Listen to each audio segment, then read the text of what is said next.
Hi, Detroit Comics viewers. Welcome to Detroit Comics Weekly Picks and Shop Talk. I'm Lee Gaddis. I'm Miles Van Meter. And today we're going to talk about some of the great things that are coming out this week in comic books that you can pick up at your local Detroit comic store.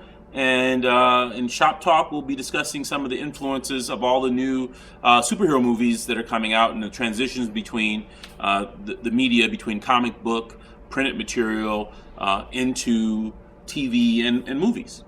Miles? Well, my pick of the week is Power Rangers number 0. Really? Yeah, I Really? mean, maybe it's a little nostalgia here, but You're not 9, man. Come on. I thought it was really entertaining. Was it? Yeah. Okay. It's got a bunch of little shorts, previews for, the upcoming series that's, from Boom Studios is publishing this. Yeah. But they're jumping on the nostalgia train. But Right. I'm all about it. Is the writing solid? I thought it was all right. I do you thought it was think funny. I thought it was clever. It kind of reminds me of like some of the other properties that from like movie or TV show to comic that have done well, like Rick and Morty or the Ghostbusters comic. I feel like those are good transitional properties to comic adaptations. Okay, so what do you think about the art style for this book? Well, it has a bunch of different artists. It has like several stories in here. Oh. One's like a little bit more serious looking. It looks like what might actually be the comic in the ongoing that's coming up. And then one of them is kind of like goofy looking, but it looks like they have a good lineup for what they're like the talent that they're going to be using for. Is that an Alex Ross cover? No, it's not. It's I saw his name. It's I don't know how to pronounce this. Yoni Montes. Yoni Montes. Yoni Montez? Yoni Montes. Yeah. Okay. Yeah. Anyways. He has a very Alex Ross type of feel to it. Yeah, it's got a little bit more line work in there, but yeah, it has that kind of feel to it. Okay. So that's your recommendation for this week? Yes. Okay. My recommendation for the week is Secret Wars number 9. A lot of stuff going on in here. I'm not going to spoil it for you, but there's a lot going on in here. Really well worth your time. Go through it, get all 9 issues, and add it to your collection. Definitely worthwhile addition to your collection for all you Secret Wars fans. The first Secret Wars came out in 1996, and 1980. Oh yeah. 1980. Yeah, that was the Michael Korvick one. And Yeah. then there was the one where when they mentioned all the wars. Yeah, it's 1986. Yeah. And then there was a reboot in 96. The Secret Wars 2? Yeah, Secret Wars 2. I thought it was more closer to the early 90s, no? No, because John Byrne was still working for Marvel. Oh, then. okay. All right. And then they've done like more jump on the bandwagon ones since Yeah. then. But this one's really good. I like what they've done with it, and I highly recommend it. So, I don't think they can do this with the Captain America Civil War. How they've tried to translate these big dynamic battles into other media, and I don't think you can do that necessarily with Secret Wars. What do you think? Think that would be a good adaptation to a movie? This gets a little way too cosmic than what the Marvel Cinematic Universe is ready for. Yet. Yeah. I mean, I think maybe it could get there. Like, I know that they plan on. There's all this talk Infinity about. Gauntlet? Yeah, there's all this talk about the Russo brothers in their Infinity War having 67 Marvel characters in the film that they announced, and that's a lot. It's a 4-hour movie with a 2-hour It's a two-parter. intermission. Yeah, it's a two-parter. Yeah. So I think eventually they'll get there. Civil War, it's going to have more of an espionage feel to it, like the other 2 movies have. Yeah, and that brings us to our topic for the day of comic book translations into other media. So our discussion, and you're welcome to join us here in the comment section, of how faithfully Marvel and DC have adapted their properties, and other media companies too have adapted their properties into TV and movies. And when we think about Captain America 3 and Robert Downey Jr. single-handedly making that Civil War because he wants to be in it, instead of making it a standalone Captain America movie, how he changed to us, the comic book fans, what Civil War was about. How do you feel about that? I Think one guy has too much power over the Marvel Universe because he's $1 billion paycheck? No, I don't think so. You know? I don't know. So you don't have a problem with this, with the Secret Wars? I mean, Civil War, Captain America: Civil War not being true to the comic Civil War? I mean, I understand because they had already set up their Marvel Cinematic Universe in a certain way and because of like movie rights, like who belongs to who, like they have to sacrifice certain things. Plus, They were able to get Spider-Man. yeah, that was great. They didn't even know if they were going to get Spider-Man. They might be able to get the Fantastic Four now. That might be on the block. could be a thing. That could be a thing. That could be a thing sooner than we think. But you know, they've only announced certain characters here and there. I think Nitro would be pissed if he's been cut out of the whole Civil War. Yeah, I mean, or the whole New Defenders. Or the whole is it New Mutants? No. It was the young Warriors. The New Warriors. New Warriors. Yeah. The New Warriors are completely cut out. Yeah. So I'm but thinking they belong to Fox, right? No. New Warriors don't belong. Them belongs to Marvel. Some of them belong. Namor is the only one that's like an outside studio. It's mostly Fox has. No. The new Warriors. The New Warriors were like street level. Yeah, but that's not. They were like not the Defenders. Right. That's different. It's the New Warriors with Speedball and Thrasher, yeah. Night Thrasher, and all those guys. You think that Fox owns those? I think Fox has them. Yeah, I think so. I'm not certain. So correct us on that. Whatever. We're out going there. Way off topic. We're going to crowd surf that one because we're unclear on it and we haven't researched it. Yeah. So I think that with the onslaught of the Marvel Universe is fine. I think that they don't have to stay close to the source material if they don't want to, because a lot of things in the comic books don't translate. Right. And because there's been so many reboots, like every 15 years of each of the DC and the Marvel universes, that which do you choose from? Because no matter which one you choose from, you're going to piss somebody off.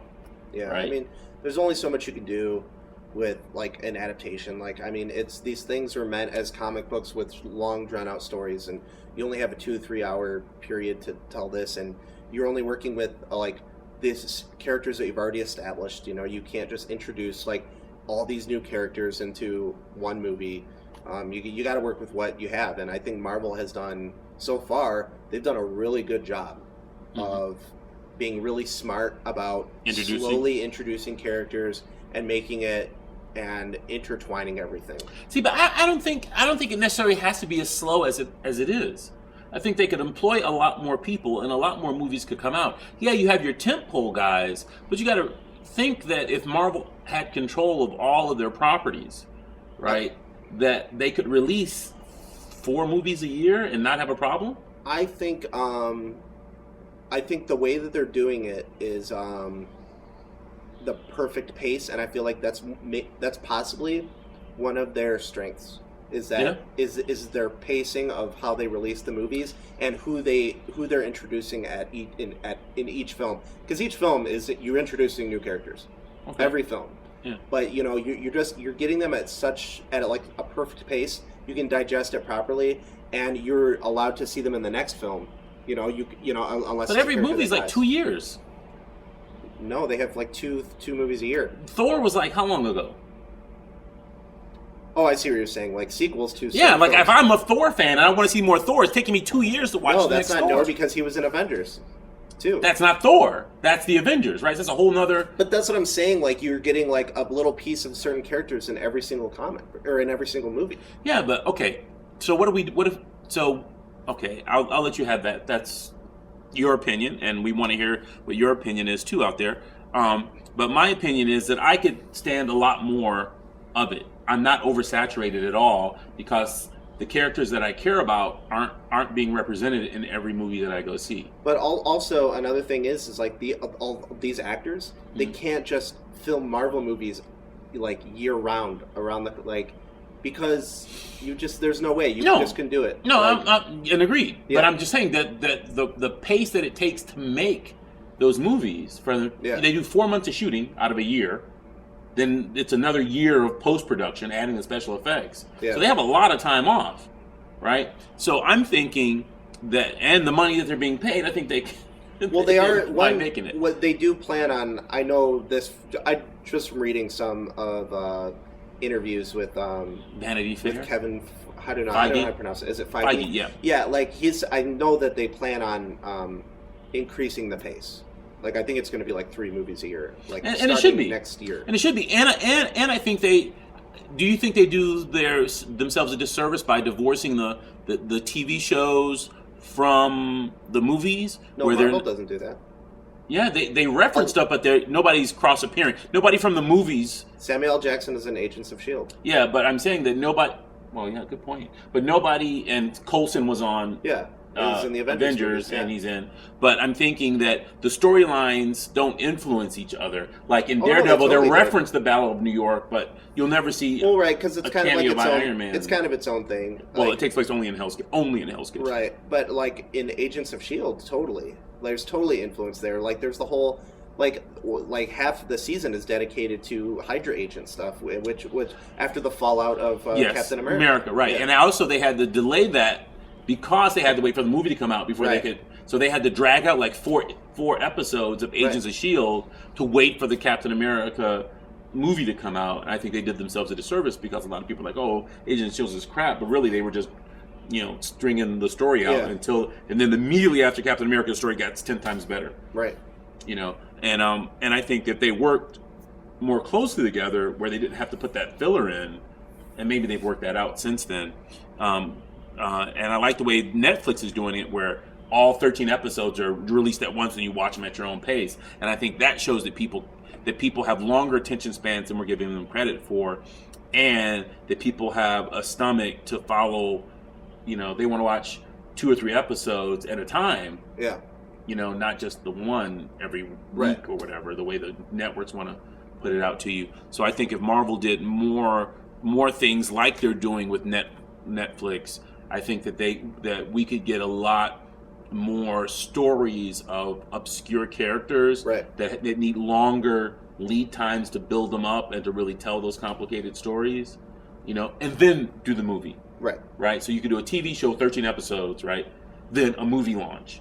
I think that would be a much better way to do it, and I don't think there's any stigma anymore with actors doing TV and then going to movie or movie and then back to TV. Right. I mean, you've seen the actor playing Doctor Strange doing Benedict Cumberbatch, doing tons of movie and then has like a TV show. Sherlock Holmes, he's just kept that going, right? And then who's the other actor? The Hobbit. Yeah, the Hobbit. The Freeman. Hobbit. Yeah, Martin Hobbit. Martin Freeman. Martin Hobbitman. Martin Freeman is the other actor. He's going to be in the Civil War movie. Yeah, he plays an agent. So I think that if they want to stay closer to the way the comic books are written and those storylines and those stories, some of them are complicated and maybe need a little bit more room to breathe. I think the way to do that is on Netflix or on a limited, movie of the week TV run where it's like 9 shows or something, or 13 shows or whatever, however long you need to tell the story. And I think The Watchmen was done a disservice for that same reason. I think if HBO had done that as a 12-issue, a 12-episode maxi series, maxi series, it would have been absolutely genius, because that would have gave the characters time to breathe and to mature and to really immerse yourself in that universe instead of cutting corners for a 2-hour movie. And I think that Snyder did all he could do with the material that he had. I mean, he made the movie slavishly to the comic book, and people still hated it. But I don't know what people wanted from him. But I enjoyed it. I thought it was good, and I think that Ozymandias's character development, I think, was really good in that too. I really like that. And I would like to have seen more of it. And again, I wish I would have seen more of his character. Yeah, more of his character development and the backstories. And I think it does a disservice to the writers who create these characters when they don't give the characters the proper room to grow and to shine. The original writer. The creator of Stan Lee and Kirby. Oh, and I was saying, like, in the case of Watchmen, he's just known as the original writer. Yeah, right, yeah. Because he rejected all the money too. Did he? Yeah, I didn't know about that. He gave something he gave Gibbons. He gave Dave Gibbons his part of it. Oh, okay. Alan Moore was really serious about his the work. original writer. The original writer. Yeah. So there's that. So, but I think that artistically they would be better served that way, and I think that the appetite for comic book type movies, and people are like, oh, aren't we getting too much? It's comic movies. I'm like, well, look at all the movies that come out every year. Think of all the movies that come out that you never see that are just foreign movies. You know, comic book movies are just a small genre. They're just taking up a bigger slice of the money pie, and I think other, artists are complaining about that because they're not getting that much of it. But I think that there's plenty of room for more of those type of stories to be told, and I don't think that our appetite for them is diminishing or waning at all. No, I don't think so at all. I know a lot of people have said that they think that the bubble will burst on superhero films, that it's just it's going to be a quick genre like little thing, but like superhero movies have been around for a while. They just weren't like really popular. They didn't have budgets. Yeah, exactly. Yeah. But I think they got popular in 2000 with that first X-Men movie, and then they started to slowly build up, and then I think they really hit. They really hit the turbo button when that first Iron Man movie came out, and Iron Man before that was a D-list. Oh yeah, hero. Yeah, everybody was like Iron Man. Who like some people didn't even know who Iron Man was. Yeah. Like, and now you can't turn a corner without knowing who everybody. Iron Man. Yeah, his backstory, what Mark armor he's in, all that. I mean, Iron Man is synonymous with Robert Downey Jr. now. Yeah. And think about it, they're going to have to replace it because Robert Downey Jr. is what, 52 now? He's like 50, yeah. Yeah, so he's old enough now to where they have to phase him out and bring in a younger Tony Stark if they want to keep making movies for the next 20 years. Or unless you want to do Old Man Iron Man. Like they could do Old Man Tony? Yeah, Old Man Tony, unless they could do that. I watched that movie. Yeah. Or unless they do what they did with Hugh Jackman, where they just now he's old enough they can do Old Man Wolverine. Because how much longer can your body take that kind of getting in movie shape? It's Hugh Jackman's last Wolverine movie. He's set. Like it's his last movie. He's not doing any more. He's not gonna do Old Man Logan. He could do Old Man Logan. Yeah, but they're just saying he has said it's his last movie as Wolverine. Okay. Yeah, so which is fine. Now think about it. Nobody could picture him as being Wolverine when he first got cast. Go back and look at the internet was on fire about. Yeah, nobody. He was too tall. Like, he's too tall. Nobody knows who he is is. This guy? Now you can't picture anybody else being Wolverine. No, but him. It's almost better to cast somebody who's relatively unknown. Like when Batman Begins came out, Christian Bale was a name, but he wasn't a household name. No. Now he's a household name. Yeah. And like Hugh Jackman, everybody was like, "Who is this Joker?" this Australian guy, and it's like, yeah, man. He's a Broadway actor. He's a singer. Nobody wants him as Wolverine. But it's like now it's almost it's the opposite now. It's like when you get Will Smith to be in Suicide Squad, it's just like, well, I'm just gonna think Will Smith now. I'm not gonna, Right? Yeah. I'm not gonna think Deathstroke. Right. Yeah. I'm just, right. Yeah, you make a really good point. Yeah, about that. It's like you almost want an actor to come in and be the character. You don't want to see a big actor in a role like that. Yeah, Rey and Daisy Ridley in The Force Awakens. Yeah, totally unknown. She's Rey now. She forever. Yeah, she is forever. Oh, aren't you Rey from Star Wars? Yeah. She will always be Rey. But if they Rey's in this other movie. If they would have got a popular actress for that, it's just like we would have seen that actress as Rey in Star Wars. Right. It's almost better to get like these relatively unknown actors for big roles, for iconic roles. And you can lock them in cheap. Exactly. You can get them at a low price tag. It's almost like a baseball prospect. Right. When you bring them up from the minors and you get them on a small contract. Yeah.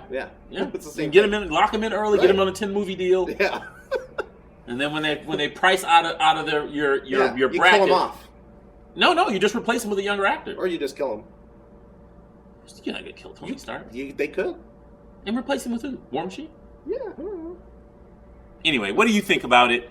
Leave your comments at the bottom. The story continues, and don't forget to stop by Detroit Comics and pick up your fix, your comic book fix.